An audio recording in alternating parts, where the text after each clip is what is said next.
Well, I must say the European Youth Parliament is one of our flagship events every year. From a European Commission point of view, it gives us a real opportunity to let school children, I shouldn't call them school children, the young adults I think nowadays, let them see that Europe is not something far away, it's not something distant, it's not something that is nothing to do with them. It also gives us the opportunity to say that the decisions are taken in Europe which affect your daily lives, and it's in your interest to follow what's happening, follow the debates, and even actually go and lobby your MEPs and try to get them to understand your concerns and what you would like to be done. So it's these type of messages we can pass on a day like this.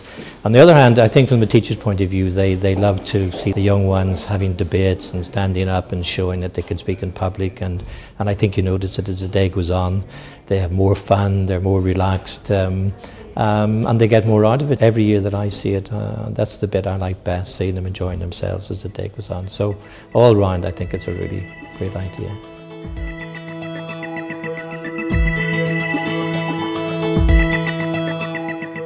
From an organisational point of view, today is very important, I feel, because over the years we have seen youngsters coming here with their schools and performing, and the level of performance has just gone up.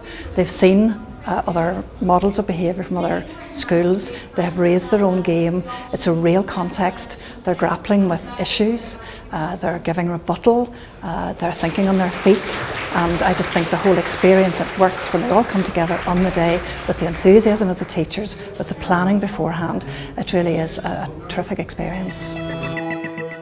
We believe Euroisation is an extremely attractive policy to introduce. Greece has dominated the investment problems of the last couple of years, especially since late last year. The reason we decided to enter the European Parliament for the first year was because we decided as a school it was a fantastic opportunity for our pupils. We felt it fitted in well with the revised curriculum for Northern Ireland, in the sense that it develops teamwork, it develops research skills, it also develops the skills of pupils to evaluate, to argue, and also to come to a conclusion on what they agree on or disagree on. I also felt it was a good opportunity for the pupils to do a bit of research on the European Union, to find out more about the things that can affect their lives, make them more aware of people who are making the decisions that can affect them, and also importantly about the areas in which they can be affected in. Too often has our freedom of movement allowed those endangering the lives of our citizens to slip under the radar? You avoid the question, what lethal route do you wish to crush? Is a threat to the people or a threat to the government? You do not see a difference. It's based on sensationalism, and it is grossly inordinately disproportionate to the risk that is already present. It's a great opportunity for the students to develop their knowledge and understanding of the European Union. There's actually very little out there for students to do that outside of the classroom. European Union is a huge thing that students begin to develop their understanding of at AS, and then continuing to A2, and then outside of that at university and in working life. The debate is an excellent thing for them to develop their skills as well. It's not just about developing the knowledge of the Parliament, but also skills of debating, communication, working as a team. So it's an excellent event that ticks lots of boxes, and they'll come away having learnt more about the EU, but also developing these key skills that they can obviously transfer into other disciplines and subjects. More outcry, more indignation, more concern over the frankly destructive part some censorship policies have to play to citizens of the EU and of the world. Article 11 on the EU Convention for Human Rights states everyone has the right to freedom and peaceful assembly and association with others.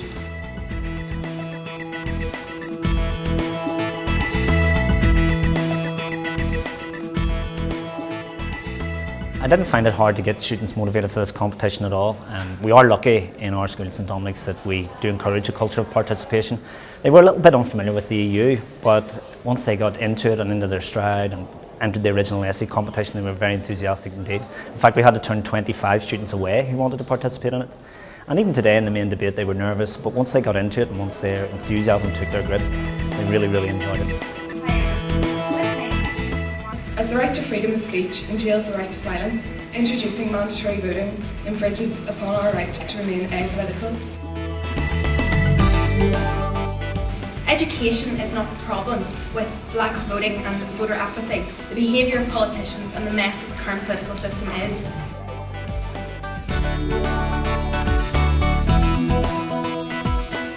This is the first year we have got involved in the European Youth Parliament, and I have to say on today's events I am absolutely amazed at the eloquence and ability of the young people involved. We decided to get involved initially because of Katrina's enthusiasm, and she sold the project very, very well to us, and I realised that as coordinator for democracy within our school that this was an excellent opportunity to teach the students the value of active participation, and it gives them a very, very clear view of how European democracy works. And I just again cannot say how much I am impressed by the 17-year-olds here today. This common EU defence policy will also see the EU Council declaring war through qualified majority voting, with the European Parliament given a check through a 70% supermajority.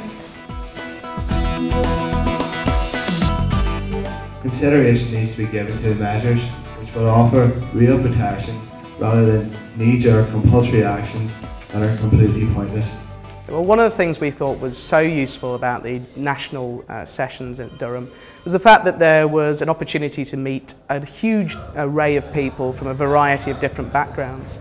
It was academically challenging, it was intense, but it was deeply enjoyable, and I know that the lads took a lot out of it, both on the level of learning about the European Union and its institutions, but also learning about the fact that they could work and cooperate with people that perhaps on opposing teams. So it took away that element of adversarial competition and put in its place collaboration and a willingness to work together to a common goal. And I thought that was particularly important in terms of what the boys took away from the Durham sessions, and they greatly enjoyed it.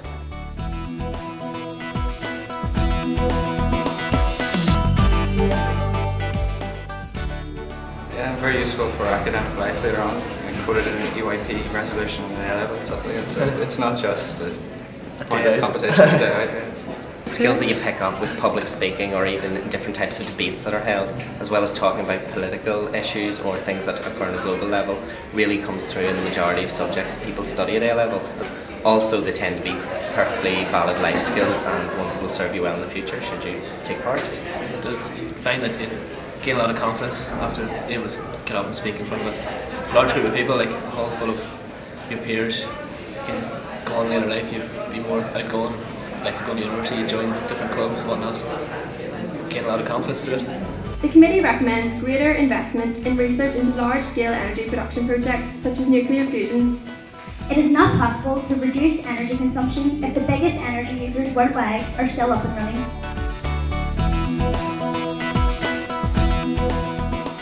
The policy that we're proposing will help to eradicate dealers supplementing drugs once they're made illegal with new and possibly even more dangerous drugs, which are basically just the old drugs with a slight change in the chemical structure. How can you say that you want to legalise some drugs that do not have detrimental effects? As the Committee of the Human Rights, we want the protection of the people. We have thoroughly enjoyed the whole experience. In terms of the benefits that the students have actually gained from it, they're very, very difficult to measure, because the kind of experience that EYP has given them is something that they have been able to take on into tertiary level, and also actually beyond that. It's what the students gain from that, not only in terms of their own personal and social development, but it's also the confidence that they acquire. It's also, in a sense, how they become much more aware of issues surrounding Europe, but also as well too the networking skills that they in actual fact develop as well.